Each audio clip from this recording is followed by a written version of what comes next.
Good morning mga katomo. At eto na nga, this morning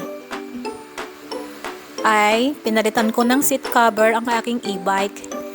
Yung una kasi nakalagay na seat cover, yes, marumi na kasi ang daming ligaw na pusa. Ligaw na pusa ha, ang nakikitulog sa upuan. Kahit nilagyan ko na ng plastic, ng karton, nakikitulog pa rin. Take note talaga, ligaw na pusa. Hay. At ito ang kapatid kong nag-iisang lalaki na si Daboy Carlos. Nagpapatulong ako sa kanya kasi may na-order ako sa Shopee na curtain. Inalis na namin yung previous na tarapal or trapal, hindi ko alam. Pinaalis ko na kasi ganun din, mabigat siya sa bubungan, ipinapatong lang kasi siya sa bubong. Minsan nga nung nakalimutang maglagay ng didikitan yung pinagbilan namin ng e-bike, lumipad siya, nakakahiya, lumipad ang tarapal. At saka mahirap ikabit, or halimbawa maabutan ka ng ulan, tsaka mo palang ibababa, isisipper, ikiklip. Naku po, siguro mga 5 minuto or 7 minuto bago mo maikabit lahat. Basang-basa ka na. Kaya ang ginawa ko, alisin na kako natin. Mabasa na kung mabasa. Magdala na lang ng kanya-kanyang payong. No choice kung biglang umulan. At eto na nga yung kortina. Kortinang-kortina lang talaga siya, yung tela. Hindi namin alam kung paano siya ikakabit. Kasi nga, diretso lang dapat, diba? Ang shape ng e-bike is pa-oblong. So, magiging diretso dapat yung tali or wire. Pero tingnan nyo, ang pangit-pangit ng dating. Hindi nga din magustuhan ng kapatid ko na ganun ang gagawin. Kasi may awang sa itaas. Kaya ito, pinag-iisipan namin kung paano gagawin. Parang ang hirap niyang ikabit.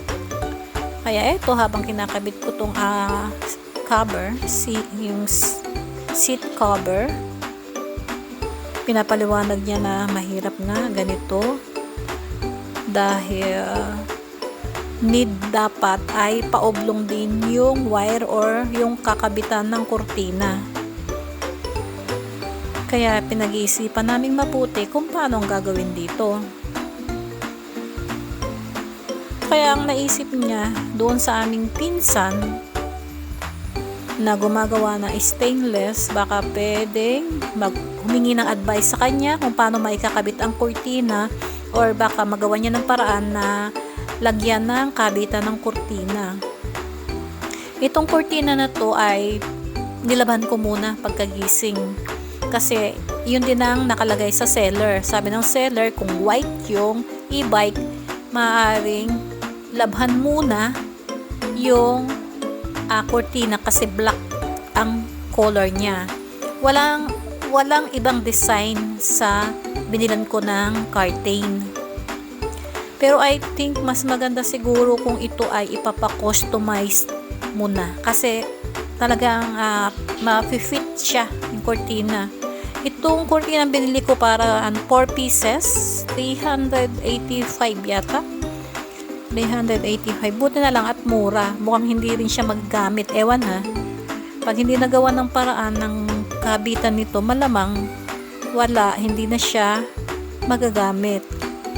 Ito, tinapos ko muna ikabit habang nag-iisip ang aking kapatid kung paano ang magandang paraan. Niisip niya. Habang nag-iisip siya, kinakabit ko na lang ang seat cover. At after nito, inanuhan ko to, kinargahan ng 2 oras ng battery kasi minsan naubusan kami ng battery at Diyos ko day pala.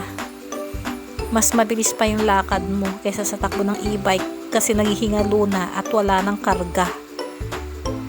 Kaya eto, pag ginamit, after gamitin, ipahinga lang ng 30 minutes ang makina, then i-charge ng 2 oras. Ayon dun sa nabawas.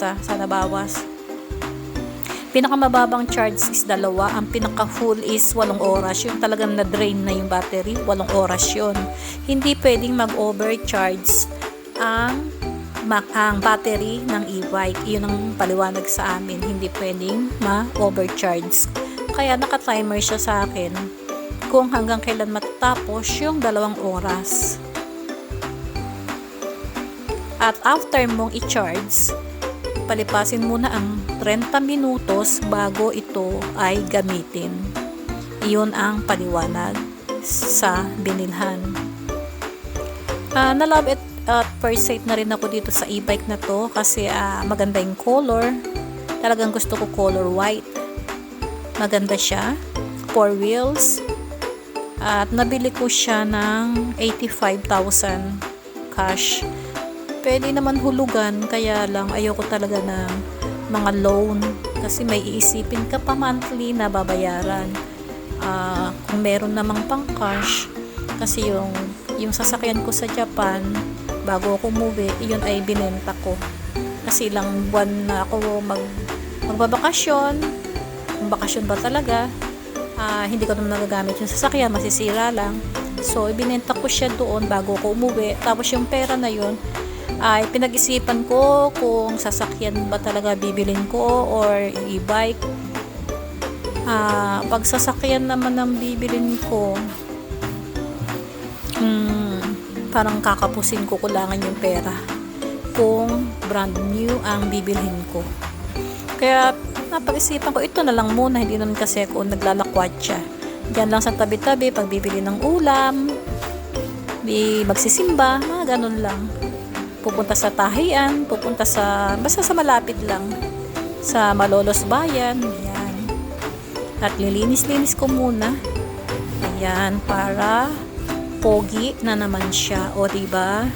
At thank you sa mga suporta ninyo, salamat sa inyo, pasensya na rin at hindi ako nakaka-full support sa inyo, dahil alam nyo naman dito sa Pilipinas, maraming busy, at dito lang naman ako, basta may time ako, makasuporta ako sa inyo.